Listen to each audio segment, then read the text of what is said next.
নমস্কার, Ramakrishna TV YouTube চ্যানেলের পক্ষ থেকে সকল মা, বাবা, দাদু, দিদা, ঠাকুমা, ঠাকুর দাদা, দাদা, দিদি, ছোট ছোট ভাই বোনদের জানাই অনেক অনেক ভালোবাসা, প্রীতি ও আন্তরিক শুভেচ্ছা। সবাই ভালো আছেন, ভালো থাকবেন। আমি আবারও চলে এসেছি শ্রী শ্রী রামকৃষ্ণ মিশনের শ্রীমদ্ ভগবদ গীতা সম্পর্কে আলোচনা করতে, যা সহজ সরল অনুবাদ ও ব্যাখ্যা করেছেন স্বামী লোকেশ্বরানন্দ মহারাজজি এবং সংকলন ও সম্পাদনা করেছেন স্বামী চিদরূপানন্দ মহারাজজি। আজকে আমরা আলোচনা করব শ্রীমদ্ ভগবদ গীতার থেকে নবম অধ্যায় রাজ যোগ থেকে নবম এবং দশম শ্লোক।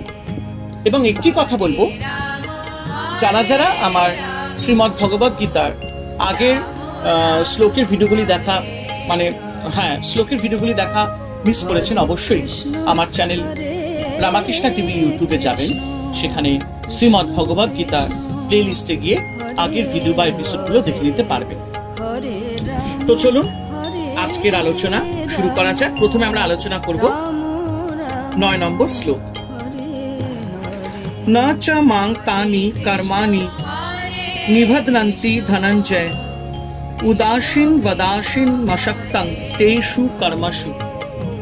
অর্থাৎ ভগবান শ্রীকৃষ্ণ বলছেন, হে ধনঞ্জয়, আমি সৃষ্টি কার্য করি, কিন্তু এই সকল কর্মে আমি অনাসক্ত ও উদাসীন বদ অবস্থান করি বলে আমাকে সেই সকল কর্ম আবদ্ধ করতে পারে না। ভগবান তার প্রকৃতির যোগে জীব জগতের সৃষ্টি, পালন ও বিনাশ করছেন, কিন্তু এই সৃষ্টি বিনাশ রূপ কর্ম দ্বারা ভগবান মোটেই আবদ্ধ নন এবং কোনো কার্যের ফল তাকে ভোগ করতে হয় না। ভগবান বলছেন, হে ধনঞ্জয়, আমি এই সবই করছি, জগৎকে অভিব্যক্ত করছি, আবার তাকে নিজের ভিতর টেনে নিচ্ছি, কিন্তু এই সব কর্ম আমাকে বাঁধতে পারে না, কারণ আমি নিত্যমুক্ত, আমি অনাসক্ত।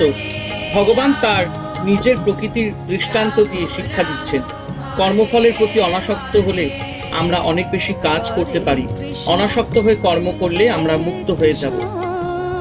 সাধারণত কর্মবন্ধনের কারণ হয়, কিন্তু অনাসক্ত হয়ে কর্ম করলে কর্ম আর কর্মকর্তাকে বাঁধতে পারবে না।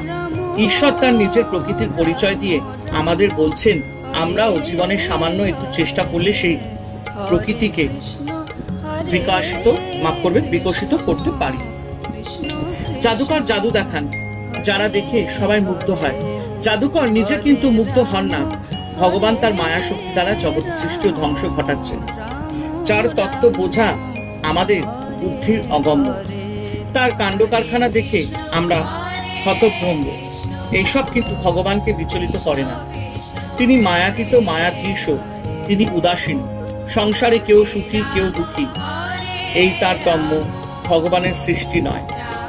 আমাদের কর্মফল দ্বারা ভোগ হয়। এবার আমরা আলোচনা করব দশম শ্লোক। মায়াধ্যক্ষেন প্রকৃতি শ্রূয়তে সচরাচরম হেতু নানেন কন্তেয় জগতি পরিবর্ততে। অর্থাৎ এই শ্লোকে ভগবান বলছেন, হে কন্তেয়, আমার অধিষ্ঠান বশতই ত্রিগুণাত্মিকা প্রকৃতি এই চরাচর বিশ্ব সৃষ্টি করে। আমি দ্রষ্টা রূপে অধিষ্ঠিত আছি বলেই এই জগৎ বারবার পরিবর্তিত হয়ে অর্থাৎ সৃষ্টি হয়। মায়ার অপর নাম প্রকৃতি। মায়া বা প্রকৃতি ঈশ্বর থেকে ভিন্ন নয়, ঈশ্বরেরই শক্তি, যেমন অগ্নি আর তার দাহিকা শক্তি। জীব ও জগৎ ঈশ্বরেরই মহিমা, তাদের কোনো পৃথক সত্তা নেই।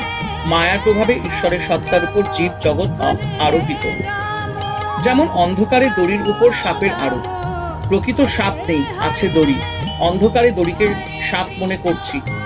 যেমন কোনো ছেলে নানা রকমের মুখোশ পরে বিভিন্ন রকমের জন্তু সাজছে, তার বন্ধুরা দেখে ভয় পাচ্ছে। এক সত্তা, কিন্তু নাম রূপের বৈচিত্র্যে বহু। এক দেব সর্বভূতেষু গুরু, এক আত্মা বহু নাম রূপের বৈচিত্র্যে বহু। প্রকৃতি দ্বারাই জগতের সমস্ত কর্ম সম্পাদিত হয়।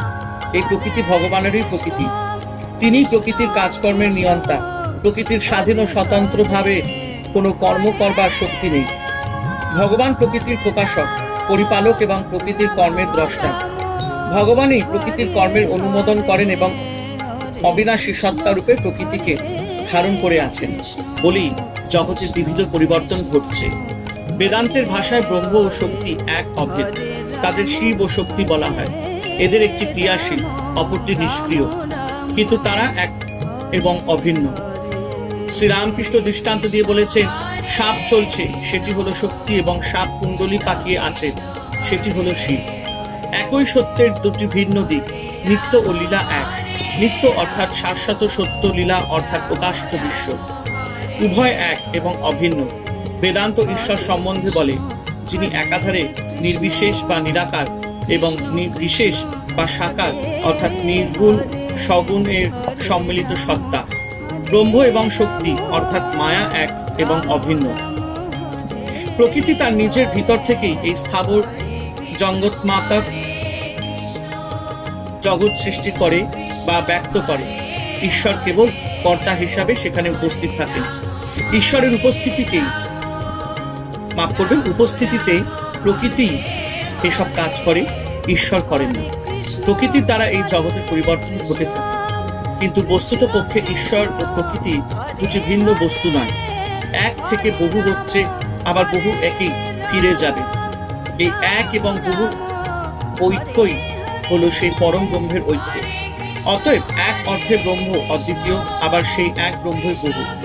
সমস্ত জগৎ চক্রের পরিবর্তনের পিছনে রয়েছে এক অনন্ত পরমাত্মা।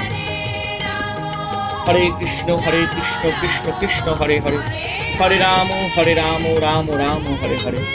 জয় শিব শম্ভু, জয় দেবী দুর্গা দুর্গতি নাশিনী, জয় মা কালী।